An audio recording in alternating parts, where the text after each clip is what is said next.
最初の記憶があまりない。柴本君と初めて会った時、17年か8年、はい、18年前ぐらいですね。僕が静岡帰ってくるかどうかぐらいの時に、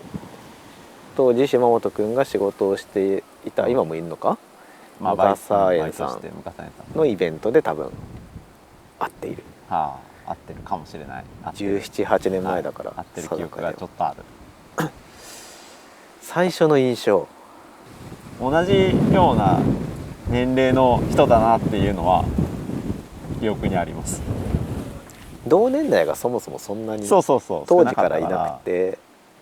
当時20代ぐらいで静岡でお茶を作っているんだ、そして釜入り茶っていうのやってるんだ。そうですね、釜入りやってる虫のお茶の人の集まりなのに、そこに虫のお茶作ってない人がいるっていう。まあだからその頃から一応虫の人に釜入り茶を分かってほしいっていう気持ちがあったから、それで多分出てたと思うんですけど、じゃなきゃ多分あんまり出る必要もないから。多分初めて釜入り茶をそこで飲んでいる。僕はそう初めて飲んだ釜入り茶とか紅茶は柴本君のお茶、そうですね。そのために出てたので、まあだからなんかそう一人一人の印象はあまりないけど、結構そう釜入り茶そこで飲んだよっていうのはね、始まりかなっていうのはありますけど、どちらかというとその後僕が紅茶作りたいなってなった時に、いやうちで作れるぜって話になって柴本くん家に行って一緒に作った、あんまり知られてないけど僕の紅茶の師匠は柴本さんっていう、釜入り緑茶の師匠でもあるという、そうね、煎茶ではないお茶のルーツはここにある大体いろいろやってたね。でも言われた通りに作らないやつって言われて破門状態に近いという作る人が増えるだけでね嬉しかったからね、あの時は。言われて作り始めたのが多分2011年とか12年で、僕は釜を買ってね、手でいって紅茶や緑茶を作るようになったのは完全に柴本さんのところで一緒に作ったから、まあなんかあの頃釜持ってね富士の方に行ったりしてましたもんね。一緒に作ったね。釜入りやったりやりましたよね。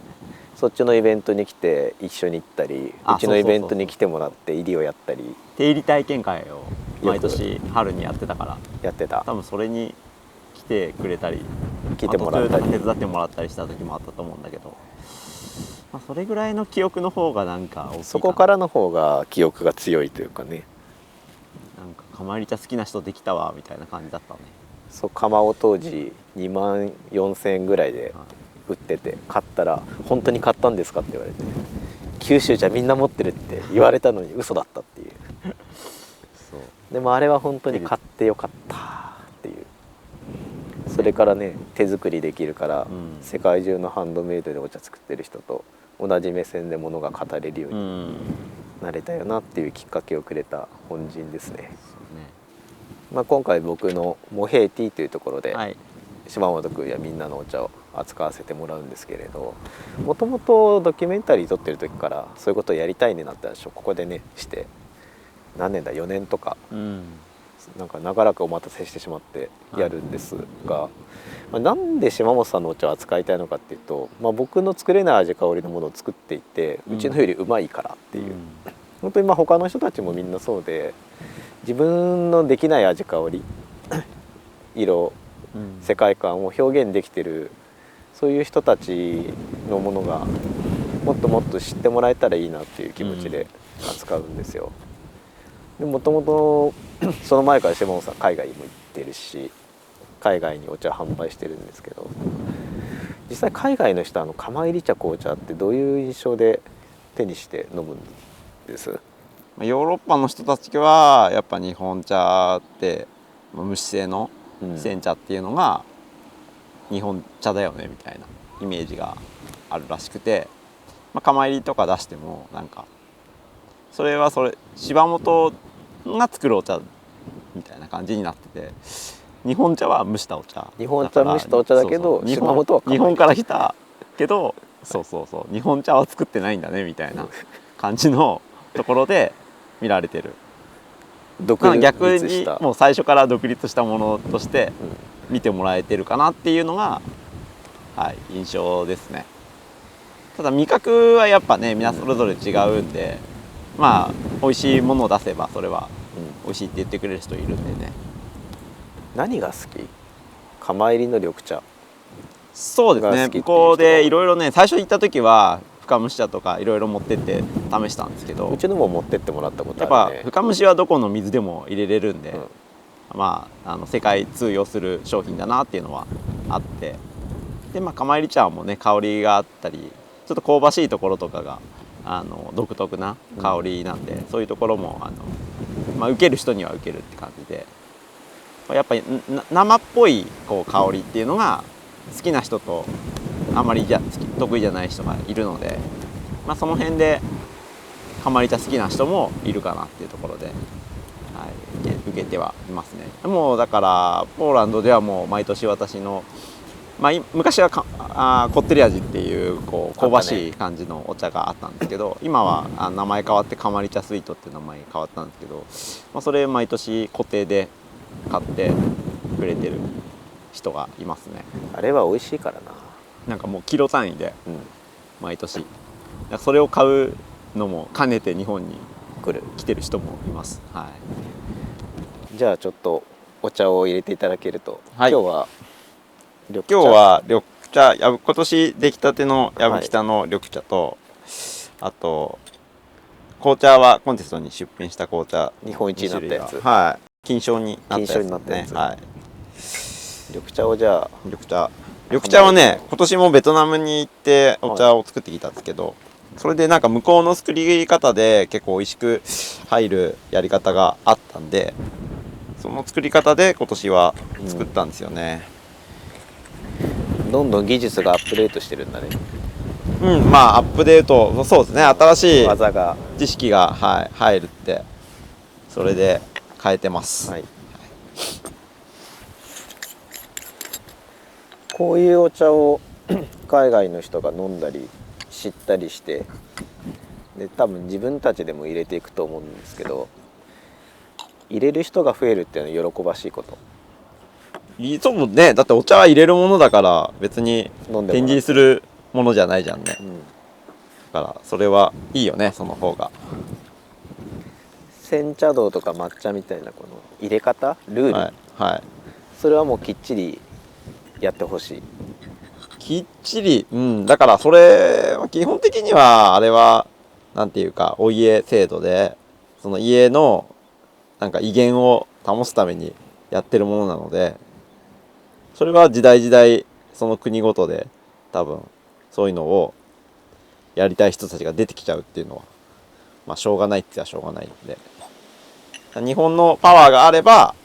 いやこの家制度に基づいたやり方じゃないとその教えること自体もダメですよっていう今状態には抹茶の方はなってるんですけど、煎茶はまだそういうのが弱いんで、なんか何々理由でやらないと教えることもダメですよっていうのはない状態なんで、まあ、そこら辺がまあ自由なのかなっていうところはありますけど、そうね、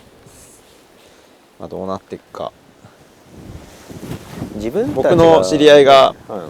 い、ポーランド人いるんですけど、はい、お茶のフェスティバルで抹茶の紹介をまあ、教室じゃないけどちょっと教えたら、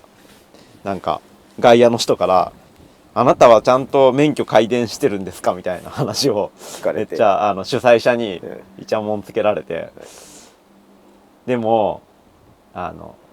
本人はもちろん持ってますと。でも周りの人は知らないと。外国の場合は認定書があります、だから教室しますっていう感じで、最初に認定書がありますっていう証明書を出してからやるんですよ。でも日本人の心は、いやそれは持ってるからやってるから別にそれはありますっていうのは言わなくても別にね、聞かれれば出すけど、最初から自分で出すもんじゃないよみたいな、なんかそういうことらしくて、どうもそのポーランド人の日本長い人の解釈は。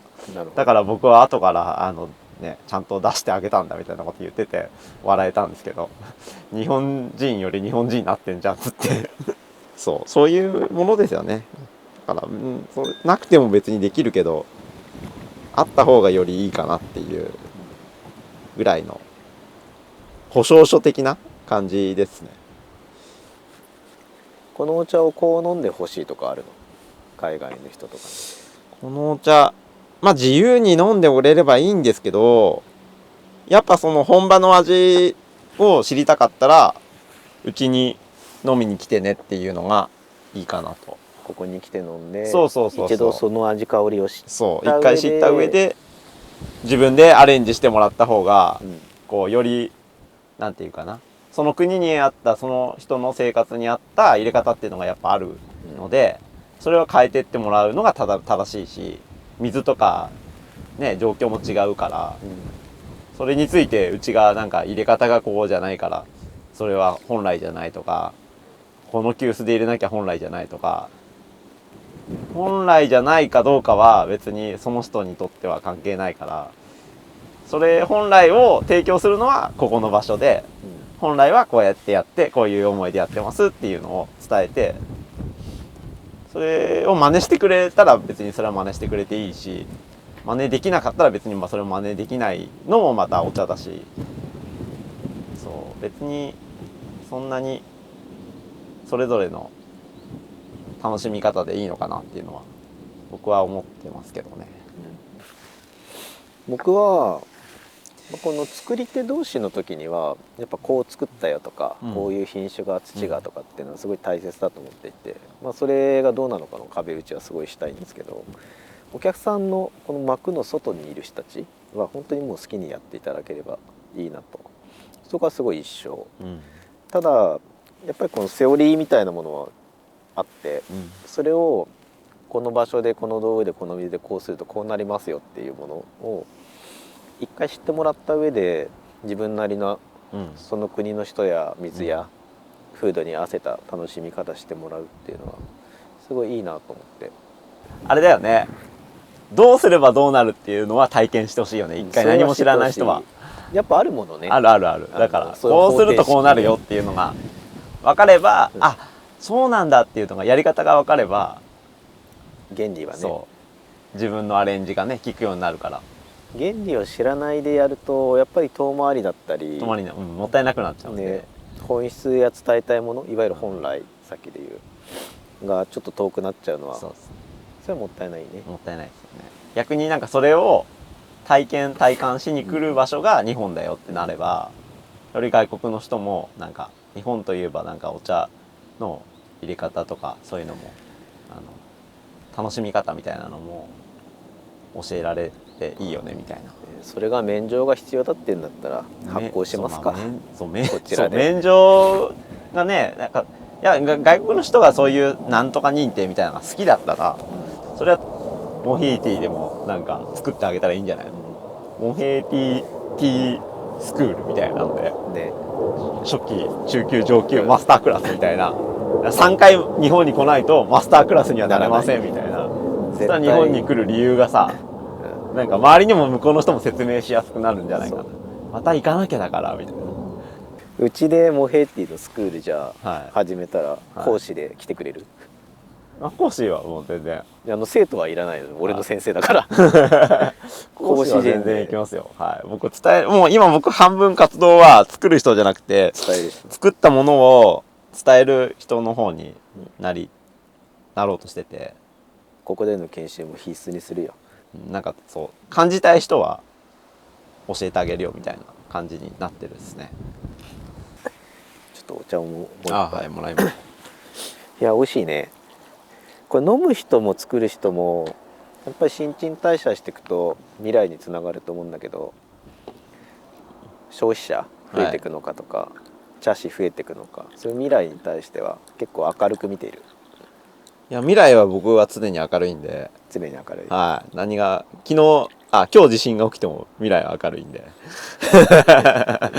いいんですけど、はい、お茶の未来、そうですね。いやだから作ってる人たちが明るければ明るいところには集まってくるんで、人たちがね、そうそうそう、そこが暗いと集まりたくなくなっちゃうから明るさが弱まっちゃうけど、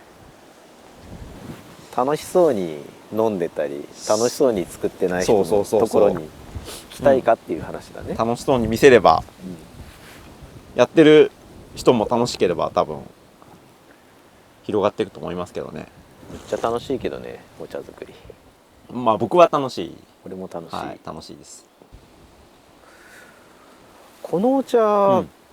結構変わったよね。僕変わったの知ってるやつ変わったよ。変わっでも日本で作ってるヤブキタなんでしょ。た。ヤブギターでベトナムの技が綿が入った、入って、ちょうど多分今頃熟成も効いてきて夏越えたあたりで知らない変わるだろうな。技だね。なんか甘い感じで、わかる。さっき言ってたのソフトな感じっていうのはこれかと思って。そう甘い感じで、なんかお茶の持ってる香り、うん、今まで僕はお茶の持ってる味じゃなくて自分の作り方の香りとか味を出す作り方だったんだけど、なんかもっとお茶が自然に持ってる味っていうのをいい感じに引き出せ、出来たてじゃなくてもあと何年かしてからいい方向に引き出す方法を学んだのね。学んだというかベトナムで、はい、そういう感じのお茶があるっていうのを理解して、で今年は今までなんていうかもっと高かったんだけど温度が低くしてで温度作るようになった。低く出してるなと思ってて、もともとさ新茶っていう感じでは売ってなくて、何年か熟成したものを売るようにもう何年か前からしてるんだけど、そこからさらにこの自然にこうなってくよっていうのを引き出す技がベトナムの山奥にあった。そうですね。プーアルの世界観なのかな。プーアルの世界観が、はい、あって、入りがバシッとしてないっていうか、それはねちょっと感じてた。プーアル茶の生茶とか飲んだ時に入り切らないようにしてるなっていう経年を見据えてるなっていうのがあって、そうですね。これもやっぱ土地に根付いた技だったり風土の技術なんだろうなって。それが牧之原に来るとこうなるんだっていう、はい、来るたびに学びがあるね。同じ場所にいない島本君はここでこういうの作ってたはずなのにと思って行ったら、もうこの辺りに別のものが作っていたりそうそう。いやそう、こっちは前からの歴史的な方は一応これができないわけじゃない。ある。これはこれの系統で残しながらもこっちの枝葉がっていって、そう本当にお茶の木の枝みたいに細分化して、やっぱそうお茶がね教えてくれるっていうか、お茶が、まあ、こういうのもあるよっていうのをいろいろ言ってくれるんで、まあそれをみんなに届けるのが一応仕事で、まあそれなんでこうなるのって言われたら、いやそれはこういう感じであるんですよっていうのが言えるような状況になっとくと、まあそれがまた魅力に、お茶の魅力になっていくのかなっていうのは。これがすごい求められる時代が未来にあったらこれになるし、で今までのがまた欲しいなってなったらまたそれが作れる人がいれば残るし、そういうことだよね。僕は最近それを日本茶の地平って呼んでて、地平線を先に伸ばして、この情報がどんどん追いついて拡散されていく時代より先にお茶の魅力がどんどんこう前にあって、みんなが求めてくれるようにしたいなってちょっと思っていて、そのバラエティーの中に今回みんなのお茶があったら嬉しいなと思って扱いたいなと思ってるんでね。いいですね。実際でもこれは人間に基づいた技だけれど、このデジタルの世界だと AI とかいろんな技術がまたあって、これ AI とかを使ってこれをアーカイブしたいっていう仲間もいたりする。昨日その話もちょっと聞いてて、どう思う？やっぱ人間に紐づく、最終はそうだと思うんだけどね。まあ手摘みとかね、ロボットがしてくれたら嬉しいなっていうのはある部分はあります。ただ製茶のなんか理論みたいなのを変数が多いんで、その辺がこうちゃんと人間の側が言語化できないと AI に教えることができないから、だから AI にちゃんと人間のそのやってることをインプットして、こういうことでこうなるんですよっていうのが多分分かってくれれば、じゃあこういうやり方どうですかねみたいなのが提案を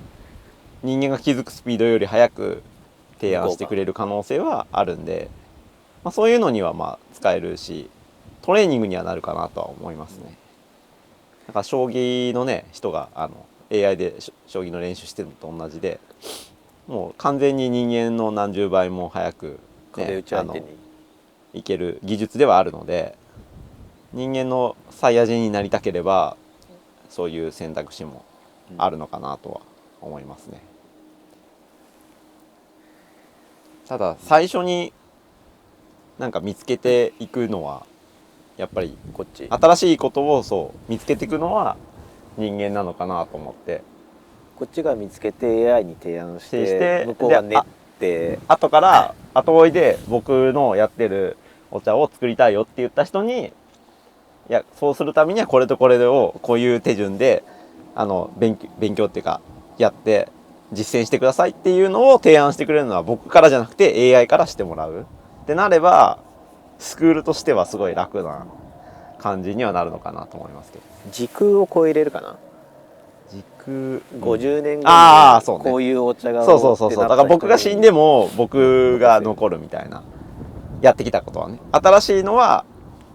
拾えないけどやってきたことは残るようにはなるとは思うんで、それは新しい人がポッとこうお茶を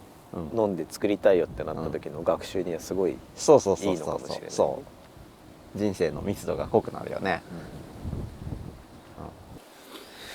ちょっとなんか AI とかいろんな話、普段しない話をしたんですけど、僕がこれをやるにあたってなんか期待してることとかある？海外の人に発信したり売ったり、期待してること、こういうのしてよみたいな。